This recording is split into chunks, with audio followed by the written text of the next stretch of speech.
33वां आदिवासी सांस्कृतिक एकता महासम्मेलन में देश के विभिन्न राज्यों से यहां उपस्थित हुए सभी पदाधिकारीगण, वडीलगण, माताएं, बहनें, युवान साथी, सबको मेरा जोहार नमन करता हूं, उल गुलाम जिंदाबाद करता हूं। सबको प्रकृति की जय, सबको भील प्रदेश की जय।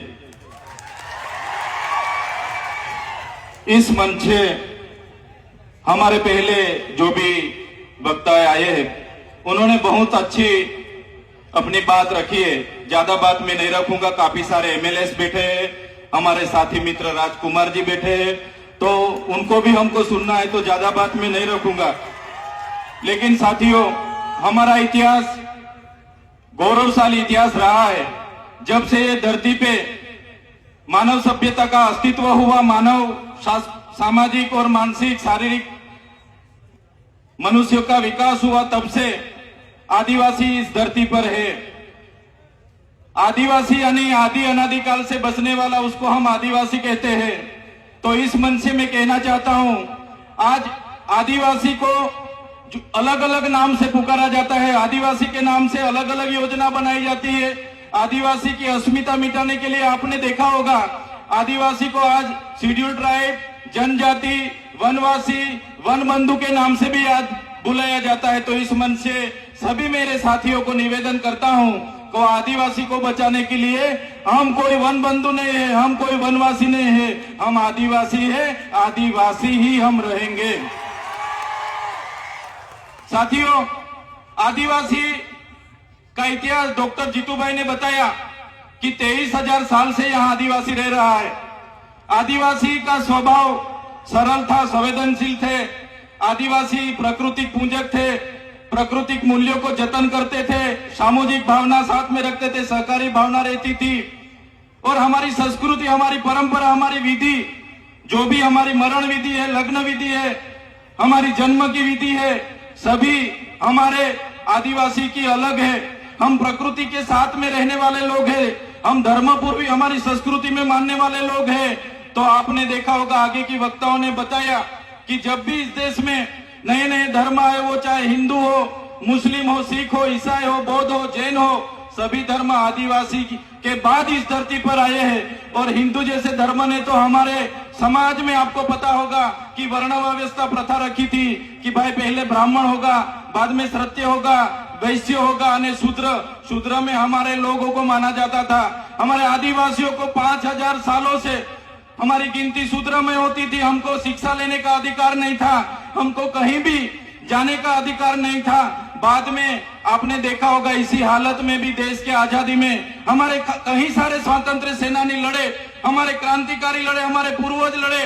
वो चाहे बिरसा मुंडा जी हो, वो चाहे खाज्या नायक हो, वो चाहे टट्या नायक हो, वो चाहे तिलका माझी हो, झलकारी बाई हो, सभी आज हमारे पूर्वजों को ये मंच से मैं याद करता हूं। और साथ ही साथ में गोरू गोविंद जी हो, या दलवाड़ा की क्रांति हो, या रूप सिंह नायक हो, सभी का एक सपना था कि जब भी आदिवासी को स्वतंत्रता मिले तो आदिवासी स्वावलंबित होना चाहिए, आदिवासी स्वतंत्र होना चाहिए और आदिवासी का जीवन शोषण मुक्त होना चाहिए। लेकिन देश की आजादी के बाद भी जो सभ्य संस्कृति के लोग जो शासन में आए, जब भी अपने समाज को जो सुसंस्कृत मानने वाले लोग आज देश के शासन में आए, देश में संविधान लागू हुआ। संविधान का आमुख कहता है कि ये देश का संविधान, हम भारत के लोग ये देश के संविधान के तहत हमारे देश के लोगों को हम समानता, स्वतंत्रता और बंधुता देते हैं। लेकिन आज भी आदिवासी को समानता नहीं मिली, आज भी आदिवासी को स्वतंत्रता नहीं मिली,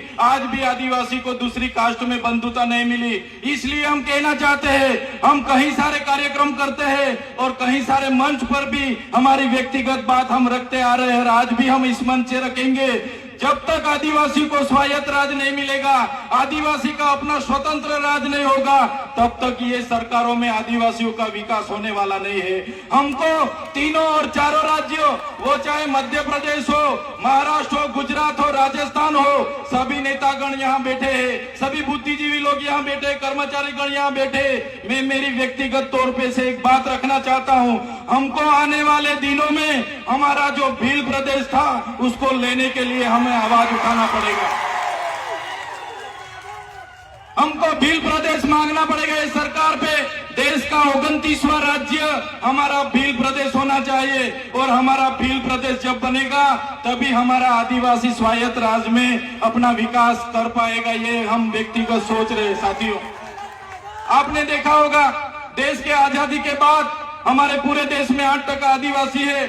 हमारे अनेक राज्यों में बटे हुए हैं। बंद के नाम पर, खदानों के नाम पर, जीआईडीसी के नाम पर, जीएमडीसी के नाम पर, कॉरिडोर के नाम पर, सेंचुरी एरिया के नाम पर हमारे आज भी पूरे देश में 1,80,00,000 से भी ज्यादा आदिवासी अपने गांव, अपने समाज, अपने संस्कृति, अपनी प्रकृति के साथ छीन बीन होके आज बेघर हो गए, बेवतन हो गए हैं, आज बेबस हो गए हैं। साथियों, हमें विकास से ऐतराज नहीं है, हमें विज्ञान से ऐतराज नहीं है, हमें ये सरकारी तकनीकों से ऐतराज नहीं है, लेकिन जब भी विकास की बात आती है हमारे आदिवासियों को वहां से विस्थापित किया जाता है।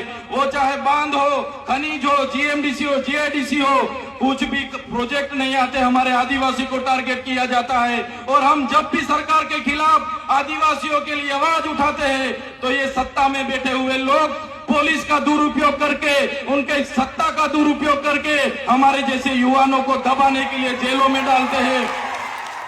हमारे जैसे युवा जो खुद क्लास 2 ऑफिसर था, क्लास 2 ऑफिसर की अपनी गवर्नमेंट जॉब छोड़ के समाज की लड़ाई के लिए हम आए और समाज के लिए लड़ते लड़ते आज ये सरकार ने फर्जी एफआईआर 19 जितनी एफआईआर हमारा पर कर दी और काफी सारे नेता हमारे समाज के ही है, वो शासक पक्ष में है, फिर भी हमारे जैसे युवाओं को आगे बढ़ने नहीं दे रहे। हमारे जैसे युवाओं को कैसे गिराया जाए वो हमारे ही नेता सोचते हैं। तो इस मंच से मैं कहना चाहता हूँ, हमारे पूरे देश से, विभिन्न राज्यों से लाखों आदिवासी माताएं, बहनें, वडीले, युवा साथी यहाँ आए। आने वाले दिनों में हमको आदिवासी की अस्मिता बचाने के लिए चिंतन करना होगा, हमारे लोगों की शिक्षा की चिंतन करना होगा, हमारा लोगों के जो जड़ जंगल जमीन के अधिकार छीने जा रहे उनका चिंतन मनन करना होगा।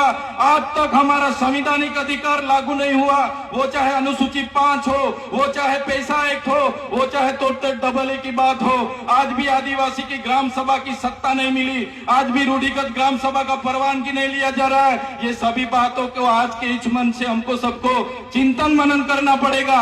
और सभी साथी यहाँ पे आए तो ये आदरणीय मंच से जो भी बात रखते हैं उसको लेके हमारा हर संदेशा, हर उपदेश हर एक काम में पहुंचना चाहिए। यही बात मैं रखूंगा।